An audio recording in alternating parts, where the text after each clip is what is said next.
Welcome to this episode of the Brandsight podcast. I'm here with Matt Serlin. My name is Elisa Cooper, and we are here today talking about some of the recent news stories coming out of the domain industry, and there's certainly a lot going on.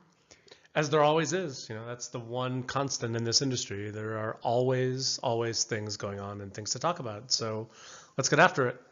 So I think the one thing everybody is talking about, whether you are a contracted party, that being registries and registrars, or you are an IP owner, or you are merely somebody who is interested in being able to look at whose records, the hot topic is all around GDPR. All GDPR all the time. May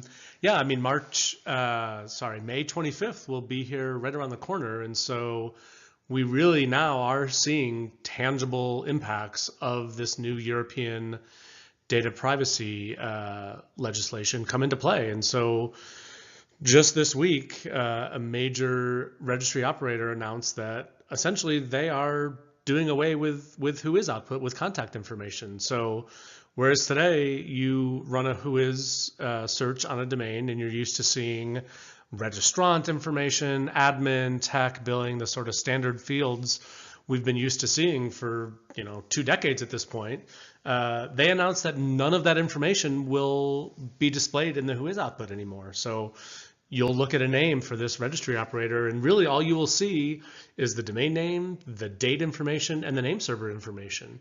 And so, we've been saying for the past 6 months at least that, whois as we know it is going to change, and lo and behold, it's actually going to happen. And so there's obviously lots of activity going on behind the scenes. ICANN recently reached out to the data protection authorities in all of the impacted European countries to get some guidance about what would be acceptable and not acceptable in terms of whois output. As you mentioned, the contracted parties are working with ICANN to understand, from a contractual enforcement standpoint, what is ICANN going to allow them to do? What are they not going to allow them to do? And I think what we're going to see, frankly, on May 25th is a bunch of different paths forward. I think you'll see some registry operators, as I mentioned, completely doing away with contact information. I think others may be less drastic than that. And then, of course, every registrar, at least for CommonNet, will have their own path forward. So, it's going to be really interesting to see how whois is used on, May 25th forward. Yeah, I mean, I think the thing that we were all sort of saying was going to happen is happening. And that is that it's going to be changed. And I think a lot depends on what the data protection authorities say when ICANN meets with them. And, there's part of me that thinks that they'll come back with absolutely no guidance at all. And, they'll say it's, look, the guidelines have been provided. You are to follow them and not provide information. Specifically, the big question is around, I think at least the last time we were talking about, the big question was around whether or not email could be provided. There are members of the contracted parties that are saying things like organization shouldn't be included because oftentimes registrants will inadvertently put their personal information into the organization field, and they have no good way to pull that out or call that out. And by providing organization, they could inadvertently be providing personally identifiable information and would be in conflict with the GDPR. So there's just a lot of unknowns, but I think having this one major registry operator come out and say that they're literally not going to be providing any information is pretty shocking information. And I think it's going to be interesting to see what the impact of that is as that information starts to get out. And it will be interesting to see if other registry operators follow suit or, do something different. I was assuming or hoping that even not having a credentialing system in place, that registry operators would provide some method for providing whois information if you are an IP owner. And I just don't know anymore. I think I was assuming that would be the case, but now I don't know that that will be even an option. So I don't know. There's a lot of unknowns, but I guess, stay tuned and we'll continue to monitor it. Yeah, I mean, obviously a lot of activity still going on. One thing is for sure, and we have been saying this and pretty consistently, is there are material changes coming to business as we're used to it in terms of who is. I mean, there's really just no way around that. I think the bigger questions are, what does a gated access system look like? There's no way, I don't think that's going to be in place by May 25th. And so what does the interim look like? But clearly it's going to be impactful to those that have been accustomed to who is access for, the better part of 20 years. So another topic that I don't think is getting much attention, or nearly as much attention as it might otherwise if we weren't dealing with GDPR, is around .eu and the impact of Brexit on .eu registrations for UK registrants. And recently, just in the last week or so, the European Commission came out and said, from their perspective, that UK registrants, under the current rules of .eu would not qualify for registrations in .eu, because one of the things to qualify for an EU registration is that you are a resident of the European Union, and obviously Brexit changes that for UK residents. So I think this puts corporations in a little tricky spot, especially for those who don't have other addresses or locations other than the UK. I'm sure most do, but probably some smaller companies or companies that are really focused here in the US, but then do have an office in London, might be using that address. But this is interesting, because residents for .eu, or I should say registrants for .eu names that are in the UK, comprise over 300,000 registrations. Yeah, it's the fourth largest country in terms of .eu registrations. The fourth largest come from the United Kingdom, and yeah, it will be interesting to see how this plays out. We're used to seeing CCTLD registry operators change their requirements over time, right? And for the most part, we've seen those restrictions ease up, right? Where before maybe you needed a local presence in a certain jurisdiction, and the registry operator says, "Oh, we're opening it up, we're liberalizing. Anyone can get a domain in this extension going forward." We really haven't seen anything like this in terms of this is the result of a political action, essentially, with the UK removing themselves from the European Union. And so, it impacts over 300,000 .eu domain names.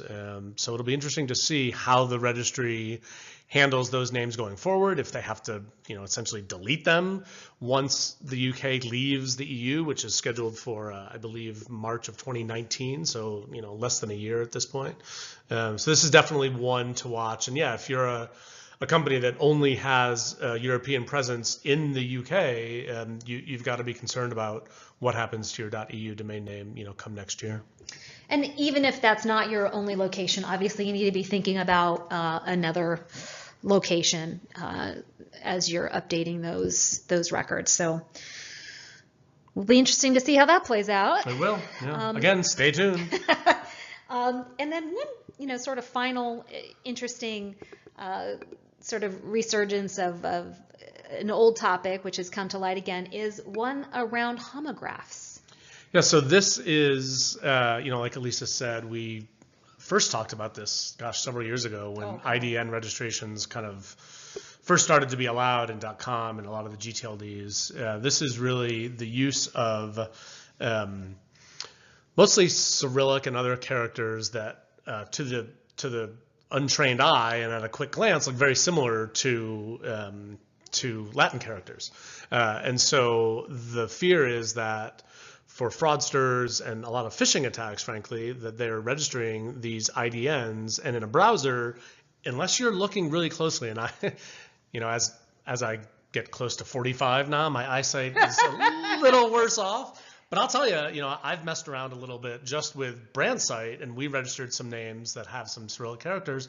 And looking at it in a browser, it's really hard to see the difference between, the IDN variant and the Latin characters. And so, one of the prominent internet security companies issued a report earlier this year that talked about this vulnerability and actually listed a lot of the potential IDN names that could be used for attacks. And we've seen a number of clients come and talk to us, and it definitely is legitimate.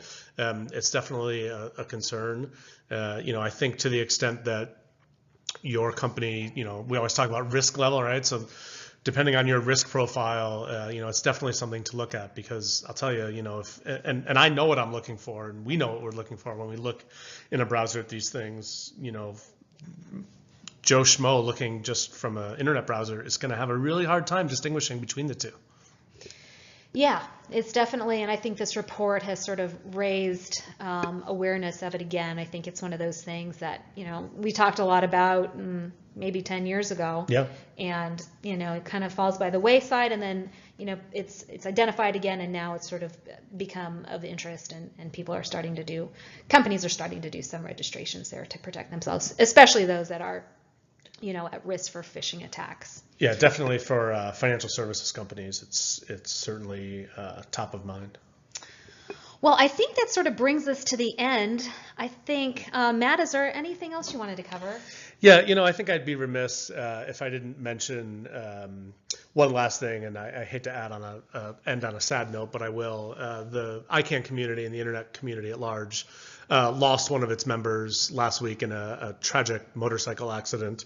In Italy, a gentleman by the name of Stefan Van Gelder, who was a longtime ICANN participant, was on holiday with his wife and was struck and killed by a motorist in Italy. I've known Stefan for, over a decade. Was very active in the registrar stakeholder group, very active in internet governance at ICANN, served as chair of the GNSO, was on the nominating committee. Really a great guy, and someone that always had a smile on his face. We go to these ICANN meetings, 2 or 3 times a year. I always joke, I see some ICANN participants more than I see my family in a given year. And Stefan was definitely a guy that I enjoyed seeing. I, shared many a laugh with him, many a meal. Elisa, I know you had a very great relationship with him as well. He really was well liked by just a broad spectrum of people across the community, which frankly is not very common in this space. And so, our condolences to his family, and really he will truly be missed. He really will be. Yeah. So sorry to end with that sort of very sad note, but we did feel that it was important to pay our respects. Yeah, absolutely. So with that, we will bid you adieu, and we will talk to you next time. Yep. Thanks, everyone.